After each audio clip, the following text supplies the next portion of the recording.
เรามักขนาดตัวนี้พี่น้องเลยเนาะเห็นเจ้าก็ให้ผ่านเพื่อนเจ้าหน่อย เอาจำได้เลยนี่คันนี้แล้วเรามากินชอบเบิ้งแมลงเสียงมันแสบด้วยนี่เพราะให้ล่าลองจากแมลงนี่ฟังเลยผ่านเพื่อนข่อยบ่เอาอันนี้ทางบ่เสียงพร้อมครอบครัวเด้อว่าจันเด้อร่วมกินทานนำทางพ่อเราเนาะอ่ะโอ้ยต่อกันวันนี้ก็ทางเอ้ยใจดีอยู่ทางประเทศเนาะเอ้ยเพิ่นก็เป็นคนสวรรค์เขตเฮานี่แหละเนาะเพิ่นฝากมาร่วมกินทานนำทำบุญนำทางพ่อเราเนาะก็เป็นเงินจำนวน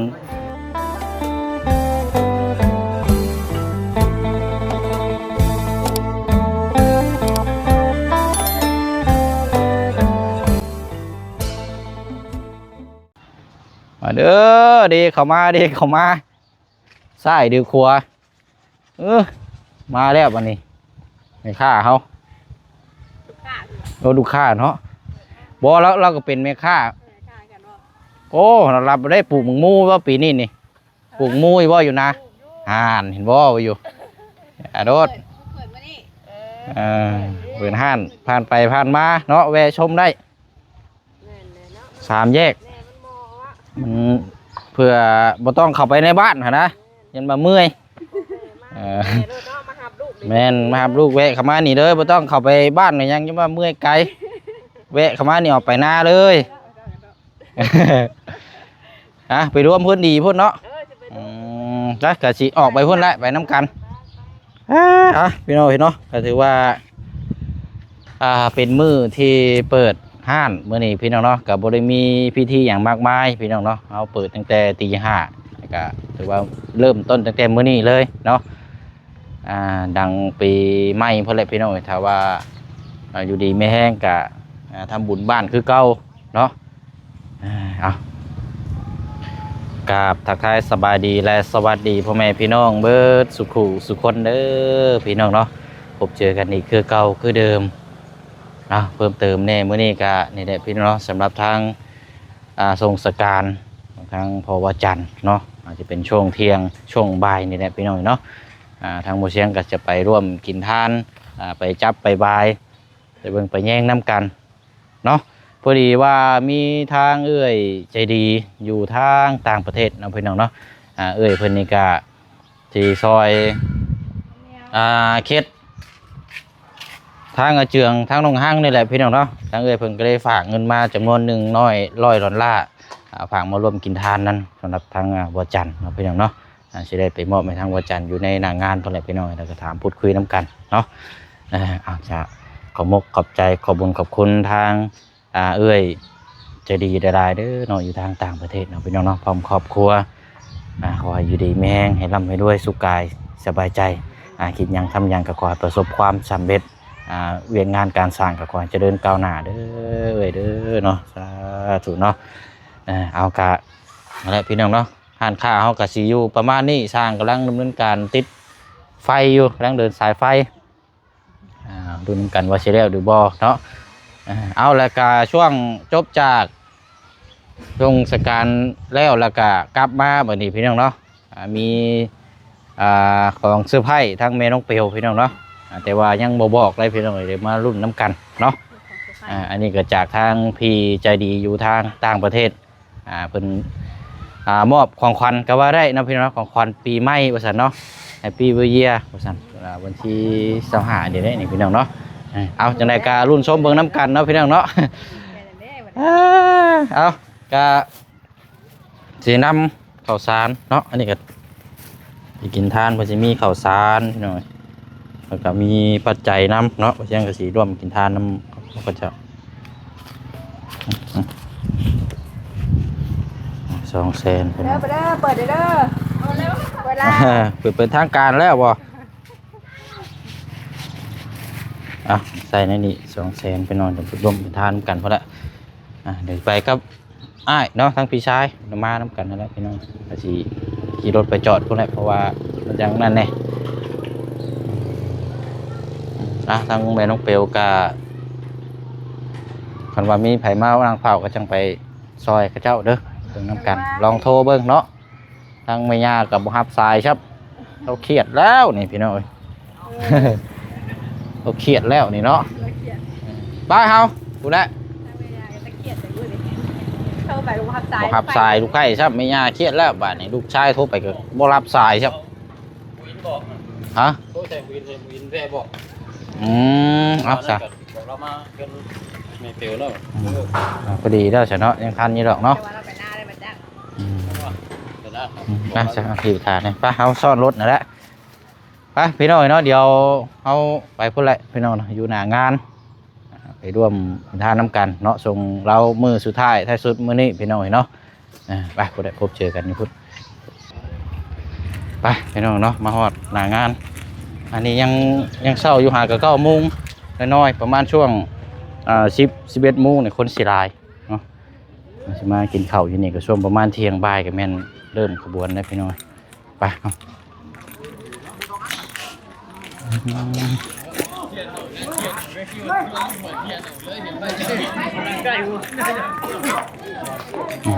มีแต่คนพี่น้องเพิ่นดินเสียงหลวงเนาะไผมานก็แม่นได้นะ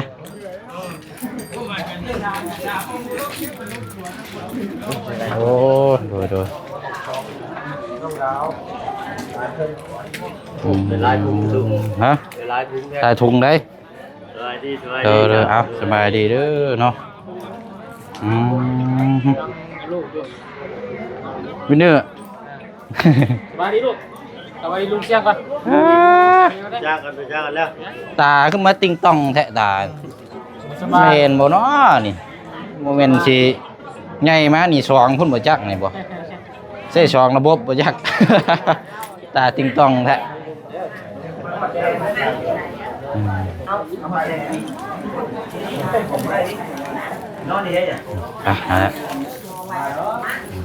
แต่คนพี่น้องเพิ่นกำลังมันมาเรื่อยๆเนาะเดี๋ยวเจ้าอันนี้ครับส่งให้เพิ่นก่อนก็ได้อ่ะเดี๋ยวเจ้าจับทางบ่จันทร์พุ่นละเอาโอ้ย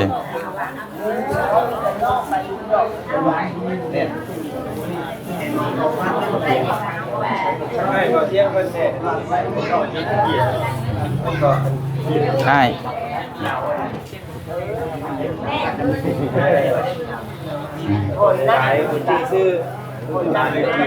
มันในบ้าน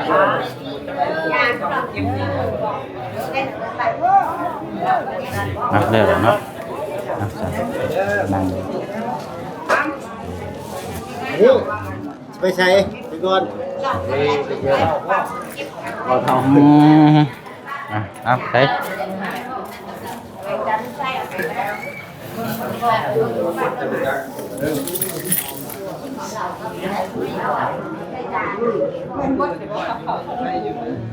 ดาวเพิ่นได้แล้วนี่นะ เดี๋ยวแป๊บนึงก็ได้รอว่าจันทร์มา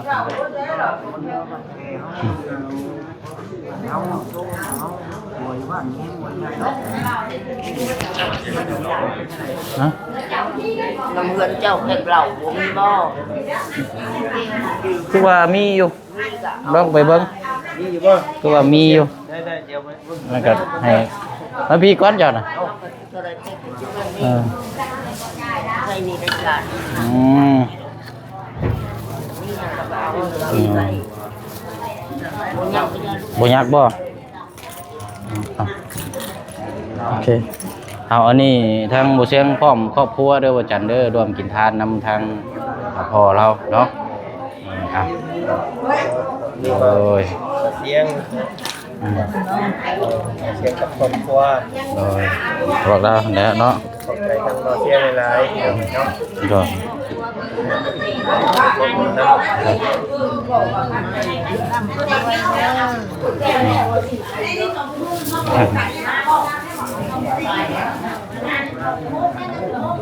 แต่มาสบายดีทุกคนเลย โอ้ยเอาคนละเนาะ สบายดี มาหมดจ้ะ จะว่ายังบ่ถึกแต่พี่น้องเอ้ยเลยนอนเบิดคืนแล้วก็ได้ เมื่อยแล้วอ่ะมาต่อกันวันนี้ก็ทาง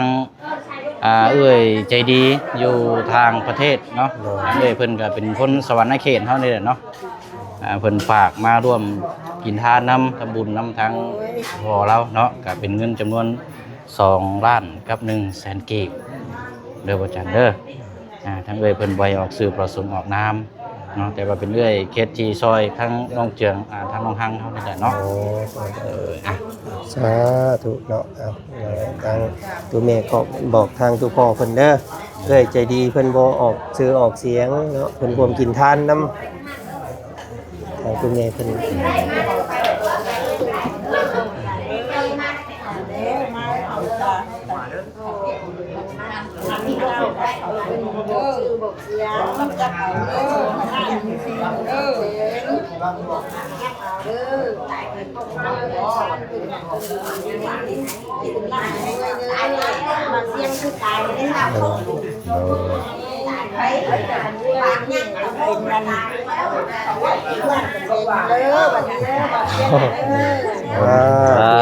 ถูก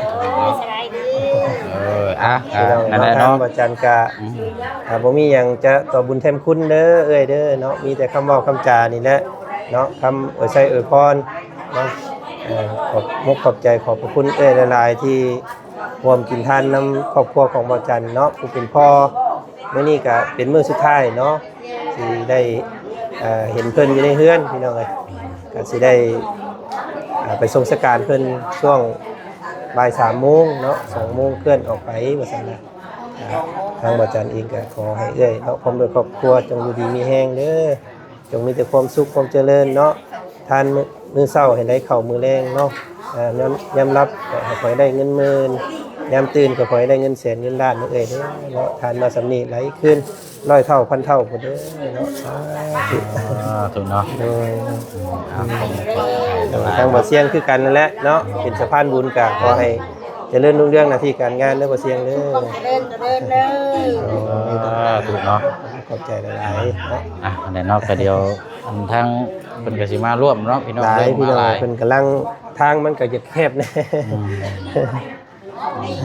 สนอเดี๋ยวรอชมบรรยากาศข้างล่างก่อนเด้อว่าจันเด้อ ถ่าทั้งรุมเด้อหาหม่องนั่งถ่าเด้อบ่เสียงเด้อ เนาะไปโอเคมาที่ก่อนก็ได้พี่น้องเพิ่นทยอยเนาะอันนี้ยังว่าเริ่มมาคันว่าโอ้นี่บ่น้องชาย น้องชายเพิ่น สวัสดีหากมาฮอดบ่ ฮอดที่นี่ โอ้ หน้าพ่อซ้ำเพิ่นก็ได้เพิ่นเอาเข้าอีกเข้าโลกเลยนี่ได้พี่น้องเนาะ ไปยืนใกล้กันอยู่หันนึกว่าแฝดได้พี่น้องเบิ่ง ถ่ายกันอยู่เนาะ โอ้ยเบิดตัวนี้เนาะอันเล็กเก้าตองนู่นแหละเรียกอยู่กรุงเทพพุ่นแหละพ่อบ้านอยู่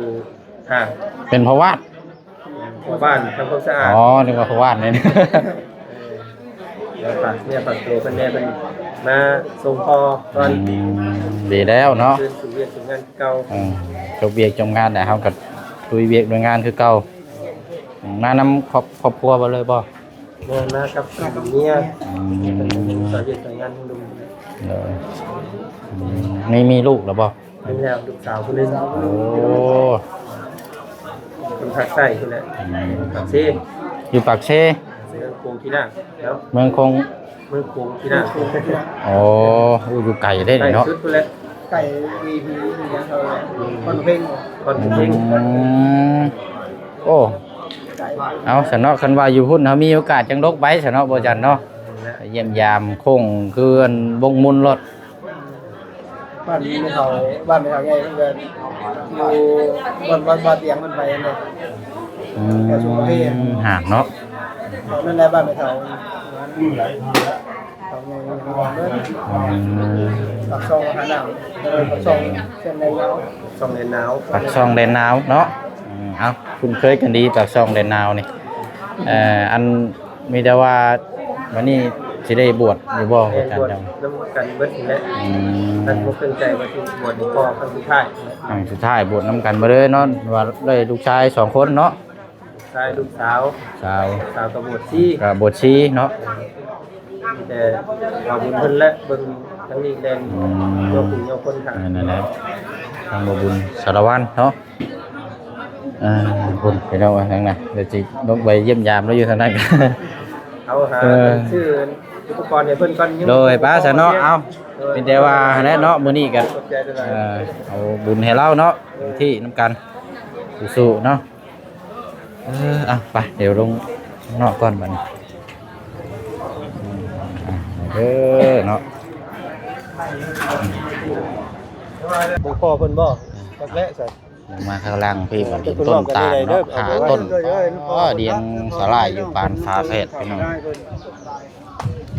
ต้นตาลนี่ก็แต่น้อยเนาะมานี่ต้นใหญ่ ไปแล้วไปบอกนั่นเลยเทียมไปเลยวิ่งใจก่อน เสียงไปแล้ว เอาเนาะสวัสดีทั้งบ่บุญ ได้ วันนี้ก็ทั้งลุงเนาะทั้งตัวลุงเบิดได้เนาะเดี๋ยวกันเนาะ ลุงก็บ่เฒ่าแล้วนะ ทั้งลุงทั้งผู้เฒ่าร อบๆแล้วข่อยนะแล้วก็ตามเพิ่นแล้ว เสียงดังบ่ได้เด้เนาะ ตามเลยแล้วตามเพิ่นตามลงกับร้อนนะ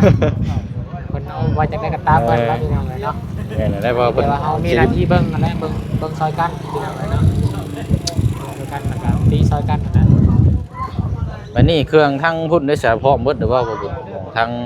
ประชายังไม่ขึ้นพร้อมคักเบิดแล้วบ่ ชาทั้งไอ้ทั้งโจบริการมันพร้อมมาแล้วอยู่ในบนบัดนะเพียงแต่พื้นเฮาย่านว่าบ่เพียงพอยันว่าเบิ่งทั้งพุ่นแล้วมันคือว่าบ่คักบ่แน่บ่หลายหรือว่าเอาไปเสริมก็ได้คือพื้นที่ ใส่รถยังไปเนาะ นะ ใส่ยังแกไป เลยว่าถ้าเบิ่งก็ได้สิว่าจังได๋ก็ใส่รถไถไปแหละ เลยอันเครื่องของที่ว่านั่นได้ใส่มีอย่างแน่ให้เรา เสื้อผ้าอันนี้พวกเสื้อสาดนอนนะอยู่ในตู้แล้วก็โพงแล้วคือว่าลุงยันเพิ่นให้รถมอเตอร์ไซค์คันนึง รถจักรบ่ ใช่ห่างเขานะ อ๋อโอ้แม่นได้เห็นแตัวหึงเลยเด้น่ะรถจักรคันนั้น แม่เกี่ยวขึ้น จักรเทน่าได้เนาะมานอนอยู่เฮือนนี่โอ้ยแอดบ่ได้แถวนี้ มาแล้ว ย่ามาเด้อโอจันนะเตรียมสถานที่จังมุงแล้วถึงไว้9 โมง 10 โมงเนาะไว้เด้อ ไว้อยู่ ดูแลเพื่อนั่นเนาะมันมาสูตรตอนเช้าเนาะ อันนี้จัง สูตร อันนี้จัง กุศลาก่อน กุศลาก่อน กุ เนาะ ศลาเนี่ยมันก็น่าจะต่อสันเพนด้วยนะเนาะเช่นภาพไปเบิ่งในเครื่องของเราจะใช่นะ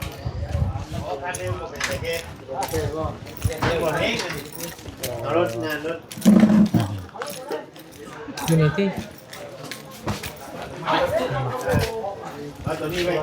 เนี่ยล็อกอะ ปิดบ่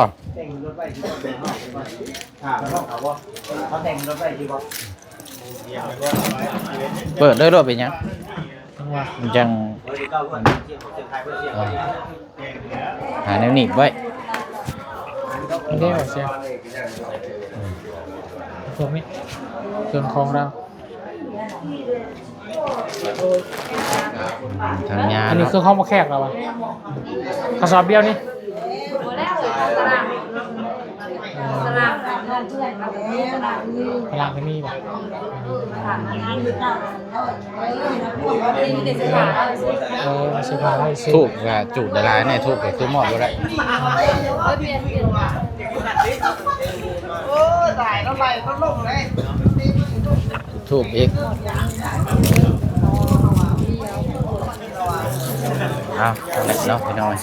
ผมแยกกันทางญาเนาะหรือว่าทางพระทางสามเณรมาแล้วย่างมาพี่น้อยเนาะว่าจากนี่ก็บ่ได้ไกลปานใดออกกำลังกายว่าซั่นเนาะ ป้า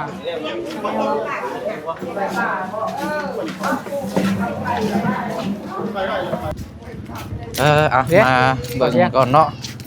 เครื่อง โอ้นี่บ่ นี่แหละมัน เสียงนี่เว้าเด้นี่ มีบ่น้ำมันนี่ ติดบ่ได้แล้วบ่เชื่อไง ฮะแห้งเบิดเลยนะเนาะ มือน่ะบ่ซ้อนมามือตอนไทยหน้าน่ะโอเคจนเมื่อยติดสตาร์ทบ่ได้ พวกนี้แหละของเราอะหมอแหงแต่กระโปง พวกของใช้เนาะมียังสะถุงยังนี่นะ โอ้ขี้ดิน ที่ดิน ดินเด้ให้ดินให้ดอนมันเด้ อ๋อแบบว่าดินแบ่งดินยังใช่บ่ ดินแบ่งยังให้เพื่อนทุกคนกับส่งสังกะสีไม่เอายังแบ่งไปให้ เดี๋ยวแต่เฮาเนาะ แล้วแต่ อืม ให้ไปเพื่อนเสียนี่เนี่ยมานี่นะเครื่องเราก็ไปรับ ไม่มีก็ให้เดานี่เนาะ นั่นของเราเด้อ อืม มูลมังสังกยาล่างแต่ซื้อให้สมัยคุณจันทร์เขาเฮียนหมดแหละ อืม เรียนจนจบม .7 หมดแหละคันนี้ แม่นอยู่ข่อยเห็นแต่หึงแล้วนี่ตั้งแต่ยังบ่ทันได้ ซื้อรถมือสองเขาแล้วก็ อ๋อเนาะให้เราเนาะ ให้เรา อืม เรามักขนาดตัวนี้พี่น้องเลยเนาะ อืม เห็นเจ้าก็ให้ผ่านเพื่อนเจ้าหน่อย เอาจำได้แล้วเลยนี่คันนี้แล้วเรามาคีน ชอบเบิ้งแมลง เสียงมันแสบแล้วนี่ เพราะให้ล่าลองจากแมลงนี่ฟังเลย ผ่านเฮือนข่อยบ่แน่นเนาะ เราขี่วนแท้เลยนะ มาแล้วเนาะ เดี๋ยวเราไปนอนแล้วเจ้า ไปเรียกมาเวลาอยู่ แต่ว่าอันเพิ่นสิบ่โทษนะบ่บุญเพิ่นสิเผาบ่หรือว่าไปบังเอานี่นะ คือว่าให้ไปเลยเป็นอะไรนั่นแหละ อืม ให้ ก็ เป็นบริบังบริยังละให้ไปเลย มาเผาบ่เด้อบ่คือว่ามันก็ใช้งานบ่ได้เนาะ ใช้งานบ่ได้ รถเก่าเลยเนาะ แต่มันก็เป็นเศษเล็กกับเศษได้ คันสิว่าเกษตรเด็กมันเวียดชื่อแล้วนะเนาะ เผาแล้วก็ขายเป็นเศษเล็กให้เรา อืม เพราะมันใช้บ่ได้เลยพี่น้องเนาะ อืม ตอนเราขี่กะเสียเงินในแป้งหลายกว่าใส่ คันสิเอามาซ่อมนี่ก็บ่แม่นง่ายเนาะ ซ่อมบ่ง่ายเราขี่ทีหนึงแล้วซ่อม100,000 200,000เป็น อ่า ไปเชโน่ทีหนึงกลับมานี่เสียละ300,000 2นะ โอ้บ่พอซะเนาะ ใจเรามาก ปล่อยให้เราเลยซะเนาะ ใจเรามากเลย เออ แพงเสียแป้งแพงก็ยามั้ง มันก็นักแฮงน่ะเนาะ โอ้ยได้ยินเสียงว่าแล้วนี่พี่น้องตั้งแต่อยู่กันใหม่ๆก็แม่นกเปียวแอนไปแอนมาได้นี่เสียง นั่นละ อืมเอ้ยเอาซะเนาะมีแต่ว่าเดี๋ยวจังหวะจังคุยน้ำกันบัดนี้พี่น้อง ด้วย มีแต่ว่าทุกคนนะทั้งบ่บุญเนาะอยู่เชียงก็สิขอจบคลิปก่อนมื้อนี้พี่น้องได้จับวายเบิ่งแย่งน้ำกันเนาะ ด้วย เอาคลิปนี้ก็